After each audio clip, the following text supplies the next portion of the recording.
Hi అండి, welcome to my kitchen. నేను ఇవాళ బాల అమృతంతో దోశ చేస్తున్నా. ఎందుకంటే మా పిల్లలు స్కూల్ నుంచి రాగానే వాళ్ళు స్నాక్స్ అడుగుతారు. అప్పుడు నేను బాల అమృతం దోశ చేసి పెడితే వాళ్ళు హాయిగా తినేస్తారు. బాల అమృతం ఇందులో వేసి కొంచెం వాటర్ పోసి ఒక 5 minutes నానబెట్టాను. నానబెట్టినాక మిక్సీ పట్టాను అన్నమాట. ఇది మిక్సీ పట్టి బ్యాటర్ రెడీ చేసుకుండాలి.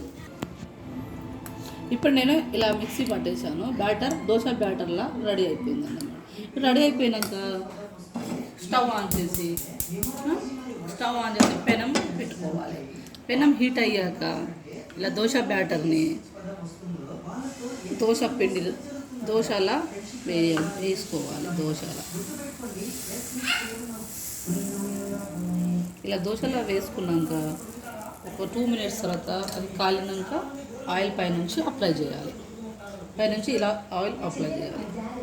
అలా అప్లై చేయడం వల్ల ఏంటంటే దోశలు బాగా కుక్ అవుతాయి. ఇలా కుక్ అయిన దోశ ఇలా టన్నిచ్చుకోవాలి. ఇలా టన్నిచ్చి రెండో వైపు కూడా కాల్చుకోవాలి. రెండో వైపు కాల్చినాక మనం బాగా క్రిస్పీగా అవుతాయి. అప్పుడు తీసేసేయాలి. ఈ దోశ పిండిలో ఏంటంటే విటమిన్ ఏ, విటమిన్ B12, ఇంకా పోలిక్ యాసిడ్, ఖనిజ లవణాలు వస్తాయి. అవి మన ఆరోగ్యానికి మంచిది. ఫస్ట్ దోశ అయితే బాగా కుక్ అయింది, బాగుంది. ఇలా కుక్ అయింది అన్నమాట.